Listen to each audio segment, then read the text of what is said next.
Bismillahirrahmanirrahim. Assalamualaikum warahmatullahi wabarakatuh. Bertemu lagi di channel Berbagi Ilmu, dan pada video kali ini saya akan mereview harddisk eksternal dari Western Digital atau WD ya.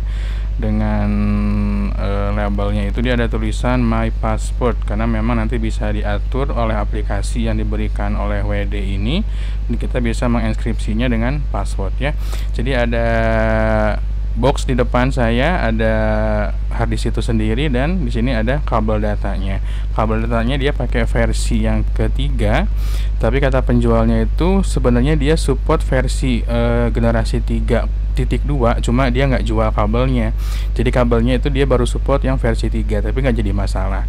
Toh di sini yang saya targetkan itu bukan kecepatannya, tapi jumlah kapasitas penyimpanannya.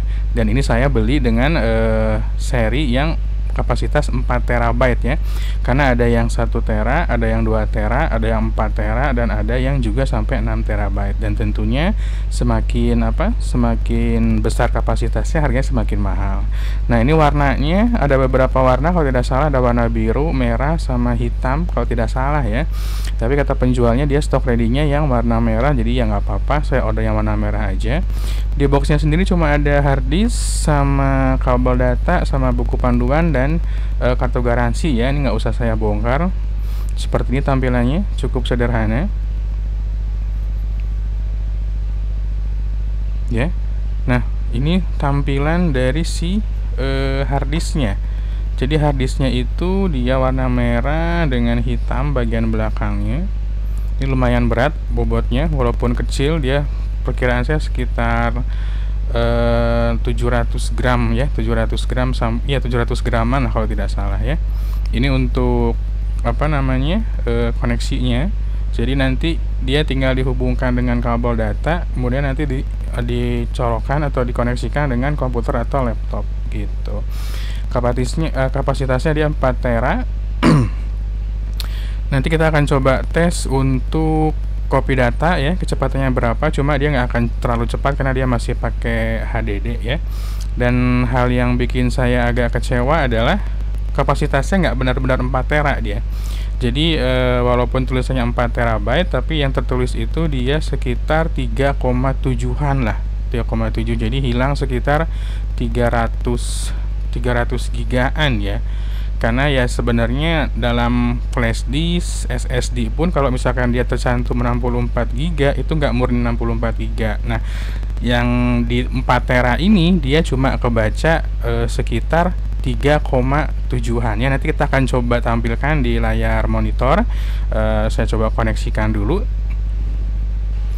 Dan inilah tampilan dari harddisk tadi ya. Udah saya koneksikan ke komputer dan dia udah terbaca dengan label My Password. Di sini dia drive E ya.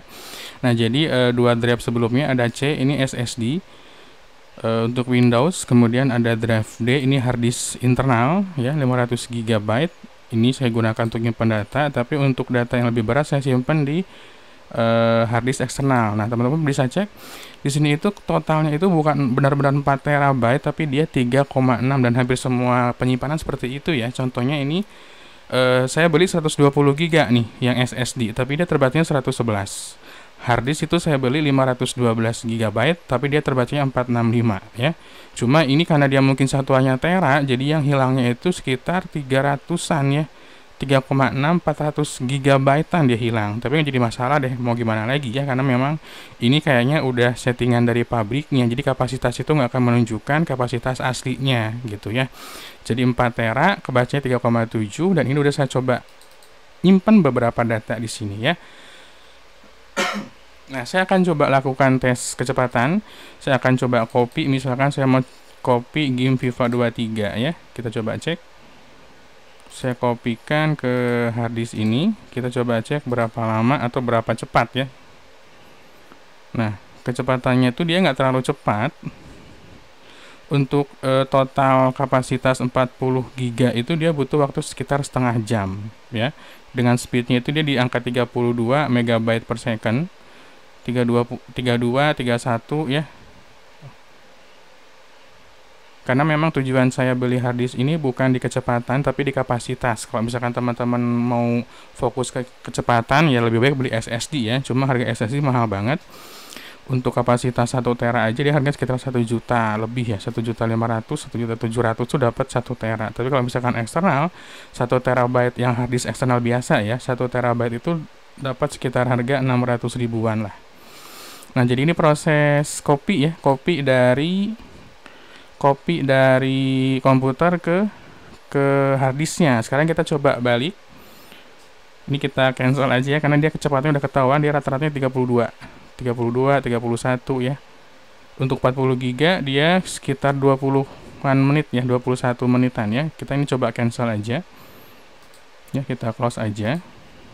Saya hapus aja. Nah, sekarang kita akan coba copy dari sini ya, dari harddisk eksternal ke harddisk internalnya.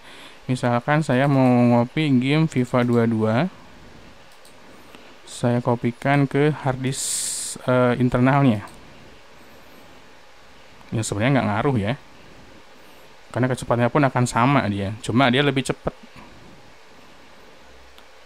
Mungkin karena internal itu dia langsung dipasang di komputer ya, langsung berada di sistem komputernya, di CPU-nya, dipasangkan dari ke motherboard-nya dari melalui kabel-kabel. Sedangkan eksternal itu kan dia hanya pakai kabel USB gitu. Jadi ini kalau misalkan kita copy dari eksternal ke internal, dia lebih besar kecepatannya. Ya. Dia tembus di 25, tapi dia turun ke 25, naik lagi ke 37, memang nggak konstan, tergantung dari file yang dia copy-nya.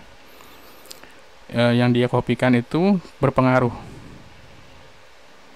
Gitu ya. Nah, mudah-mudahan review singkat saya ini bermanfaat di teman-teman kalau misalkan ada rencana mau beli harddisk eksternal dengan kapasitas 1 tera, 2 tera atau bahkan 4 tera, ini bisa jadikan referensi ya.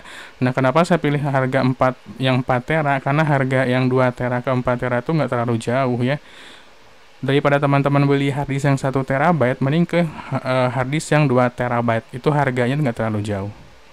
Nah, dari 2 itu nggak akan ada pilihan ketiga, tapi dia langsung loncat ke angka 4. Dan harganya pun nggak terlalu jauh ya, jadi cuma beda sekian ratus ribu lah, 500 ribuan dia bedanya. Gitu ya, mudah-mudahan bermanfaat. Kalau teman-teman suka boleh like dan tentunya boleh subscribe juga. Sampai ketemu lagi di video kami yang berikutnya.